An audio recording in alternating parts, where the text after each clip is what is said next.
నమస్తే అండి. కార్తీక మాసంలో పుణ్యదానం మరియు ఒక రాక్షసి ఉద్ధారం గురించి ఈ వీడియోలో చూద్దాం. ఈ ప్రసంగం స్కంద పురాణంలో చెప్పబడి ఉన్నది. నారద మహర్షి ఇలా అంటారు: కార్తీక ఉద్యాపనంలో తులసి మూల భాగంలో విష్ణు భగవానుణ్ణి పూజించాలి.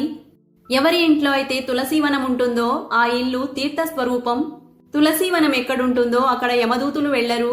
తులసీవనం సదా అన్ని పాపాలను నష్టం చేసేది మరియు అభీష్ట కామనలను ప్రసాదించేది. ఎవరైతే మనిషి తులసీవనం తోటను పెంచుకుంటారో వారు యమధర్మరాజుని చూడరు. నర్మదా దర్శనం, గంగా స్నానం మరియు తులసీవన సంసర్గం ఇవి మూడు సమానమని అంటారు. ఎవరైతే తులసీ మంజరి సంయుక్త ప్రాణాయామం చేస్తారో వారి అనంత పాపాలు నష్టమవుతాయి. వారి మీద యమధర్మరాజు దృష్టి పడదు. ఎవరైతే మనిషి ఉసిరి చెట్టు పళ్ళు మరియు తులసి ఆకులను కలుపుకొని ఆ మిశ్రమంతో స్నానం చేస్తారో వారికి గంగలో స్నానం చేసినంత ఫలితం ప్రాప్తమవుతుంది. ఇది పూర్వకాలం విషయం. కరవీరపురలో ధర్మదత్త అనే పేరుతో విఖ్యాతిగాంచిన ఒక ధర్మజ్ఞ బ్రాహ్మణుడుండేవాడు. ఒకనాడు అతను కార్తీక మాసంలో విష్ణు భగవానుడి సమీపంలో జాగరణ చేసేందుకు విష్ణు భగవానుడి మందిరం వైపు వెళ్తాడు. అది బ్రహ్మ ముహూర్తం సమీపించే సమయం.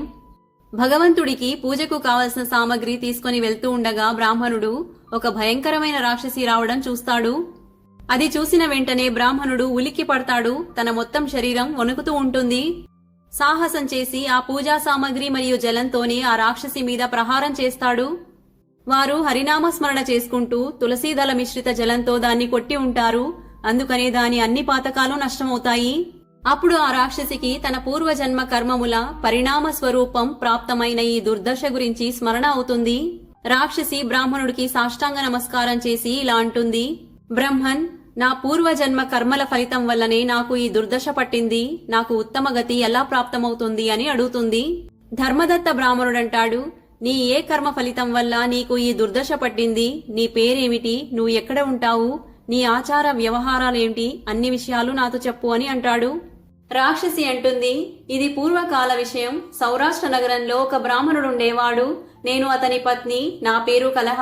నేను చాలా క్రూర స్వభావిని. నా వచనాల ద్వారా నా పతికి నేను ఎన్నడూ మేలు చేయలేదు. వారికి నేను మిష్టాన్న భోజనం ఎన్నడూ వడ్డించలేదు. సదా నా స్వభావంతో వారిని ఎప్పుడూ మోసం చేస్తూ ఉండేదాన్ని. విశేషంగా కలహం అంటే నాకు చాలా ప్రీతికరం.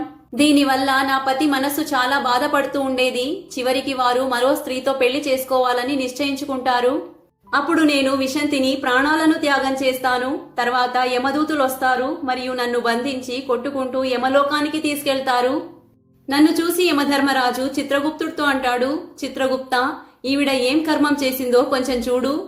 కర్మానుసారంగా శుభాశుభ ఫలితాలు నీవు అని చెప్తాడు. చిత్రగుప్తుడంటాడు: ఈవిడ చేసిన వాటిలో ఏవీ శుభకర్మములు లేవు. తనే స్వయం తీపి పదార్థాన్ని చేసేది మరియు అందులో నుంచి తన స్వామికి ఏది ఇచ్చేది కాదు. తను సదా తన స్వామిని ద్వేషిస్తూ ఉండేది. అందుకనే తను గబ్బిళమైపోయి ఉండని. కలహమే తన ప్రవృత్తి అయి ఉండేది. అందుకనే తను పంది యోనిలో జన్మించని. ఏ పాత్రలో అయితే భోజనం వండేదో అందులోనే సదా ఒక్కతే తినేది. అందుకనే తన దోషంతో తన సంతానాన్ని భక్షణ చేసే పిల్లి అయి పుట్టని. తను తన పతి నెపంతో ఆత్మాఘాతం చేసుకుంది. అందుకనే తను అత్యంత నిందనీయ స్త్రీ ప్రేత శరీరంలో కొంతకాలం వరకు ఒంటరిగా ఉండని. తనని యమదూతుల ద్వారా ఒక నిర్జన ప్రదేశానికి పంపాలి. అక్కడ తను దీర్ఘకాలం వరకు ప్రేత శరీరంలో నివాసం చెయ్యాలి. ఆ తర్వాత తన పాపదోషంతో 3 యోనిలుల్లో అనుభవిస్తుంది. కలహ అంటుంది: విప్రవర, నేను అదే పాపిని కలహని. ఈ ప్రేత శరీరంలో వచ్చి నాకు 500 సంవత్సరాలు గడిచిపోయాయి. నేను సదా ఆకలి దప్పికతో పీడించబడుతూ ఉంటాను. ఒక వైశ్యుడి ప్రేత శరీరంలో ప్రవేశం చేసి నేను ఈ దక్షిణ దేశంలో ఉన్న కృష్ణ మరియు వేణి సంగమం వరకు వచ్చాను. ఎప్పుడైతే నేను ఆ సంగమం తీరానికి వచ్చానో అప్పుడే శివుడి మరియు విష్ణు భగవానుడి పార్షదులు బలపూర్వకంగా నన్ను ఆ శరీరం నుంచి దూరం చేసి తరిమివేశారు. అప్పటి నుండి నేను ఆకలితో బాధపడుతూ ఇక్కడ అక్కడ తిరుగుతూ ఉన్నాను.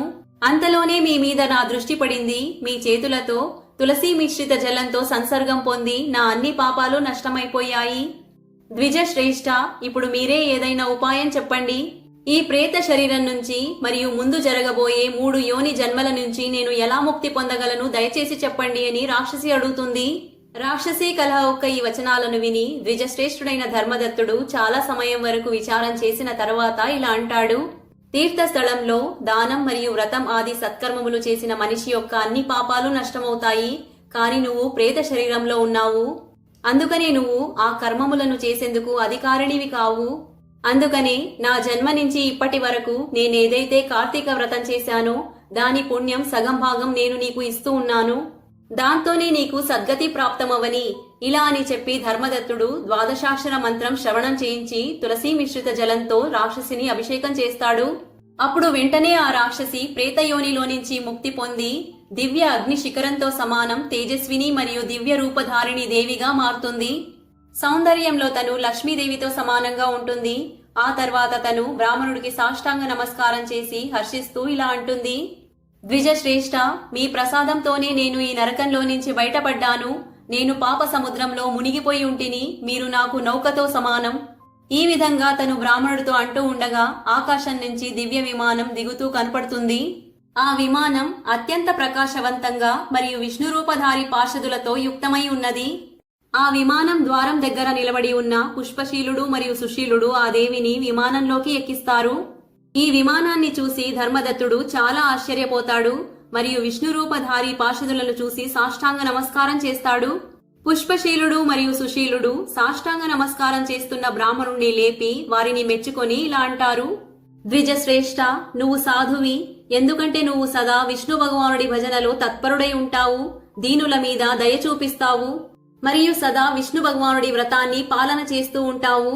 బాల్యతనం నుండి ఇప్పటి వరకు నువ్వు ఏదైతే కార్తీక వ్రతం అనుష్ఠానం చేసి ఉన్నావో దాని సగం పుణ్యం దానం చేసినందువల్ల నీకు రెండింతల పుణ్యం ప్రాప్తమయ్యింది మరియు దాంతో నీ ఎన్నో పాపాలు నష్టమైపోయాయి.